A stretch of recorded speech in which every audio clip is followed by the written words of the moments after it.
பொன்னியை தூங்க வைக்கிறேன்னு சொல்லிட்டு என்ன பண்ணுறாரு, நம்ம சக்தி வந்து அப்படியே தூங்கி போகிறாரு. அடுத்து பொன்னி பார்த்துட்டு சிரிச்சுட்டே தூங்குறாங்க. அடுத்து வந்து சக்தி வந்து முழிச்சு பார்க்குறாரு. பார்த்தா பொன்னி வந்து ரொம்ப தூங்கிட்டே இருக்காங்க. ஆனால் அவங்களுக்கு வந்து அப்படியே கையெல்லாம் வந்து வேறு மாதிரி வச்சுட்ருக்காங்க. அதை பார்க்குற சக்தி வந்து ஐயோ பொன்னி இப்படி கையை வச்சிருக்காளே அவளுக்கு வலிக்குமேன்னு சொல்லிட்டு சரி பண்ணுறதுக்காக கீழே இறங்குறாரு. அப்படியே வந்து சரி பண்ண சொல்லிட்டு அப்படியே வந்து மாற்றி வைக்க போகிறாங்கன்னு சொல்லிட்டு அப்படியே படுத்து அவரும் தூங்கிடுறாரு. அடுத்த நாள் காலையில் எழுந்துக்கிறாங்க 2 பேருமே. அப்போ வந்து பொன்னி வந்து நல்லா ஹக் பண்ணிட்டு தூங்குறாரு சக்தி. காலைல எழுந்தோன்னா சக்தியும் பொன்னி அப்படியே எழுந்துக்கிறாங்க. பார்த்தா 2 பேருமே வந்து ஹக் பண்ணிட்டு இருக்காங்க. அப்போ பொன்னி வந்து வெக்கப்படுறாங்க.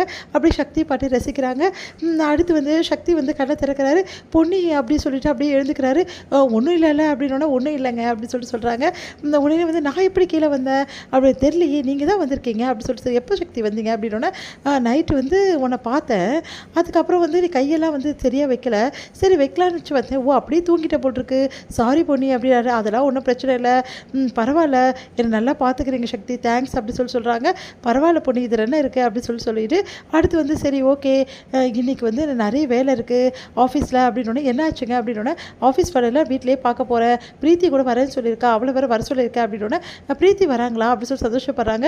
ரொம்ப நாள் ஆச்சு பிரீத்தியை பார்த்து அப்படி சொல்லிட்டு பொன்னி சொல்லிட்டு இருக்காங்க. இன்றைக்கி வீட்டுக்கு வருவாள், அப்போ பார்த்துக்கோ அப்படின்னு சொன்னோன்னே அடுத்து வந்து எல்லா வேலையும் முடிக்கிறாங்க. அப்போ பிரீத்தி வராங்க. பிரீத்தி வந்து பார்த்துட்டு என்னாச்சு அப்படின்னு சொல்லிட்டு பொன்னிக்கு அப்படி சொல்லிட்டு கேட்குறாங்க. இந்த மாதிரி 2 கையில அடிபட்டுச்சு இல்லையா பொன்னிக்கு, ஓ அப்படியா, அதனால தான் நீங்கள் வந்து வரலையா, வீட்டில் யாருமே இல்லையே, எல்லாரும் இந்த மாதிரி ஊருக்கு போயிருக்காங்க அப்படின்னோட அதிர்ச்சி அடைகிறாங்க பிரீத்திக்கு செம கடுப்பாக இருக்குது. எல்லாரும் ஊருக்கு போயிருக்காங்களா, அப்போ இவங்க 2 பேர் தான் வீட்டில் இருந்தாங்களா அப்படின்னு சொல்லிட்டு யோசிக்கிறாங்க. அடுத்து வந்து பொன்னிக்கு எப்படி அடிபட்டுச்சுன்னு கேட்க மாட்டியா, சரி சொல்லுங்கள் நீங்களே அப்படின்னோடனே இந்த மாதிரி பொன்னி வந்து இங்கே போனாலாம் இந்த மாதிரி அடிபட்டுச்சு அப்படி சொல்லிட்டு எல்லா விஷயத்தையும் சொல்கிறாரு. அதை கேட்டு எதுக்கு தேவையில்லாத வேலை இவங்களுக்கு அப்படின்ற மாதிரி பேசுகிறாங்க. உடனே வந்து இதில் என்ன தேவையில்லாத வேலை இருக்குது, அவள் வந்து இவ்வளோ வந்து கஷ்டப்பட்டதுக்கெலாம் இந்த குடும்பத்துக்காக தான் இவ்வளோ கஷ்டப்படுறா அப்படின்னு சொல்லிட்டு ரொம்ப பெருமையாக பேசுகிற சக்தி. இதை பார்த்து பிரீத்திக்கு செம்மையாக கடுப்பாகுது.